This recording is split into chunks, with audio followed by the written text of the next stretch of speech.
Greetings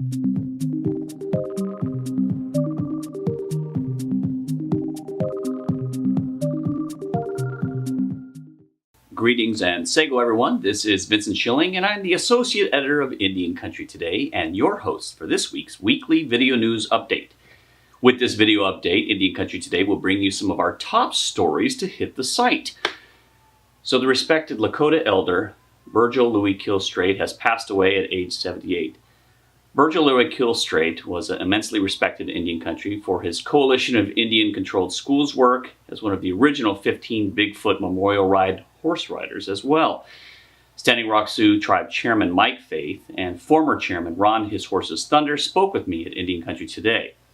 And they also shared a letter which stated in part, "Standing Rock will forever be grateful to Birgil for the messages he carried throughout the world about the history and culture of the Oceti-Sakowin, for example, of our subjugation by the European nations and the United States using Roman Catholic ideas, such as the doctrine of discovery, and how these ideas needed to be repudiated by the church so all indigenous people could take their rightful place in this world as truly sovereign nations in control of their own destinies."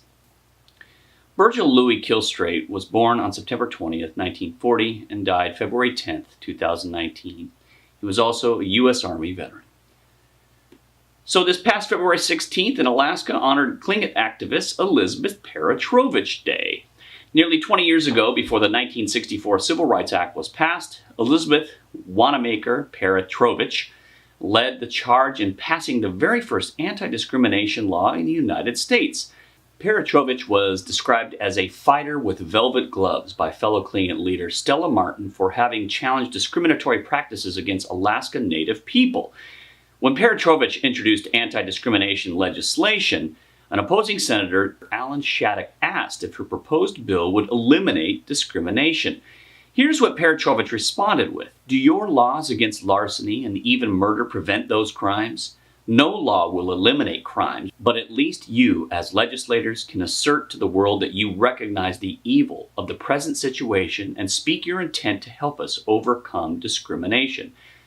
As described in the article by Leslie Logan, when Peratrovich concluded her statement, it is said that people burst into tears and wild cheers and applause filled the gallery and Senate floor. The Senate passed the bill 11-5 on February 8, 1945. Stay tuned for the Peratrovich Native American dollar coin coming out in 2020.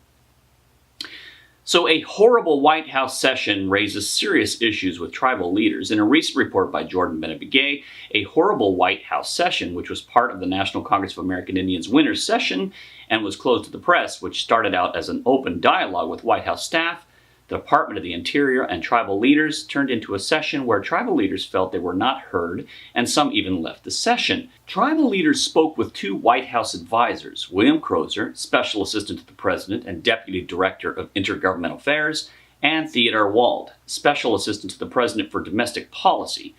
Tara Sweeney, Assistant Secretary of Indian Affairs, also sat in the meeting. Oglala Sioux President Julian Bear Runner complained about their meeting, wishing the session should have been open to the media. He eventually walked out. Read the entire story below. So Nathan Phillips responds to an investigative report for Covington students' behavior. After a final investigative report found that Covington Catholic High School students made no racial statements but did do the tomahawk chop, Nathan Phillips has responded to the findings. In an official statement, Phillips said, "I stand by my original observation that the situation seemed potentially dangerous and that I felt a spiritual call to sing between the two groups as a peacemaker. I ask everybody to remember what we all saw, students performing a culturally appropriated school chant and the tomahawk chop just feet away from me on that fateful day. That this racially insensitive behavior is still widely seen in America in 2019 does not make it okay. And from my perspective, it was disrespectful, racially charged, and harmful. I remain hopeful that we as a nation can all learn a better way to treat one another from this incident." Read the story below regarding the investigative report and the statement by Phillips. So Michelle Obama surprises the Gila River Indian community with a visit. How would you have liked to have been one of those Gila River students? Surprised that day.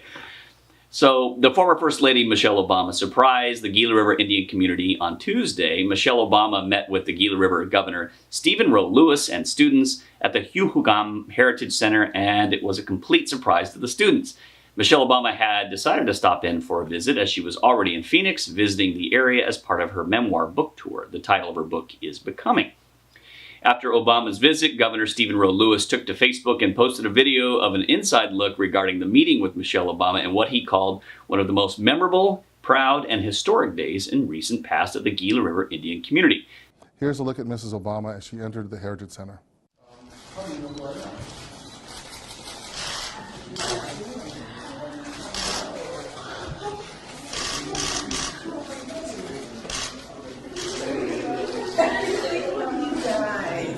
And the governor, too. What's happening? Check out our full story and watch the video in Indian Country Today.